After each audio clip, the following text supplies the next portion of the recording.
na mo se de Ghana ni Angola na Blackstars na da so ho de menya sure say o mo be win. Ghana be di Angola 3. Match ni dey be di because Angola for o mabo mo hache. Anybody can win in the match. I'm not giving it to anybody. I bet Angola for. Ya mo 4-0 kwenye she. Kudus be she go. Na Jordan so be she go. Pack TV, the pride of Africa. Aya 2025 AFCON Qualifier koso Ghana ebesi na kense di kan oni Angola na ebesi di akan ewo Baba Yara Sports Stadium na Pack TV yetisi mountain so ni amanfo jinkomo we nyina abompa say Ghana for ye team about Angola for trainer e friend me night tony e be do other friend big do match ni dey be din because Angola for o mabo mo hache and I so yakwa frefre kobo. But me again any need them. Me sure say then ya be there 2 goals there. En Sabeka. Yeah, I for me DJ Stone na. Ghana ne Angola match ni there. Go back kwa Ghana onya. Ghana Angola be say 2-0. A team no present almost say team no. Team na e basa what I say. Ghana 0, Angola 2, Ghana 0. Okay, me patch from a law. Me was street in so home. Me turn phone accessories ne. Me sign mobile money. Na mo se de Ghana ni Angola. Na Blackstars na da so ho de. Me pese me hu se Blackstars ho de cause me am se be 2010 ho na me hu that was the last time I me hu Blackstars. And me nim so mo ho de me nya sure say o mo be win cause I don't know. Me hu am performance be ever since. That year na American nti no I'm not sure say be a befa omonyo madwuma ye ne ehu say Blackstars wo Ghana what you say ansana e betimi aye prediction bi aye den ya ye Ghana ni Angola wo kwa Ghana be di Angola 3. Okay, we didn't dia kwesi na bon kaka me ka fa won say bia me believe na me ka say bia Ghana be she 2-1 against Angola. Bia Kudus be she first goal. Pacho, your friend Talata. Pacho, Chinagana best 3. I'm from Nigeria. The match between Angola and Ghana. If we are to look at the recent performance of Ghana, they are doing well somehow. And Angola too is not the team to write off. So I think it's going to be a cracker, but anybody can win. Anybody can win in the match. I'm not giving it to anybody because Angola is not that weak. Angola is not a team to write off, you understand? Then Ghana too, considering their recent performance too. But Ghana, their home record is good. I think for that, they can win. Me doing the Ericofori, but mostly now I'm from boys. I miss me go street, you know so. I'm the transcripers kakra bi go. Na Ghana ni Angola no.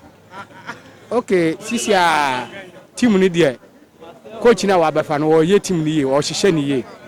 But once you Ghana for the yentimi nkodi team bi achi. This a Blackstars na anti yesre o ma no kra na anya adwuma. Na team ni team ngina. No munja coach no. No ntimi nye na adwuma fa na adwene ye adwuma. Na ba se ye pam no no nko na ye pam no. Na yi aya na mo de way to whom you know we shi me we no de way abobon eno emboa. Mo me nyina yemwa na Blackstars ye. Blackstars ye ya unity no.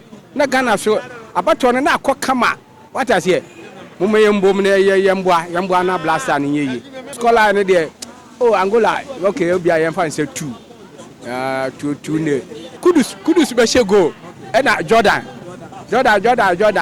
so be she go ye keeper no na nye keeper no yesra mu a keeper no de mo sesa no na mo ma wala koto so medabi what I say mo ma wala koto so medabi na keeper no panic no doso yesra na mo nye changes changes na keeper no de o mo sesa na o mo ma ne tra bench kakra no nsua na ema your friend na najua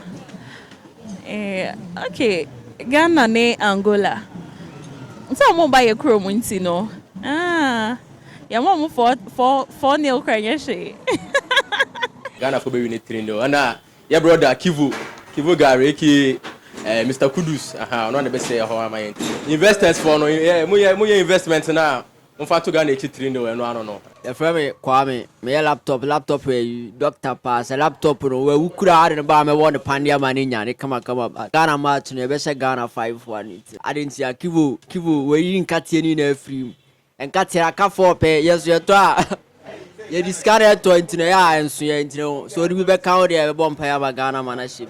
My name is Idera Samankitia. Tomorrow, come to the stomach, come and watch Ghana and Angola's match.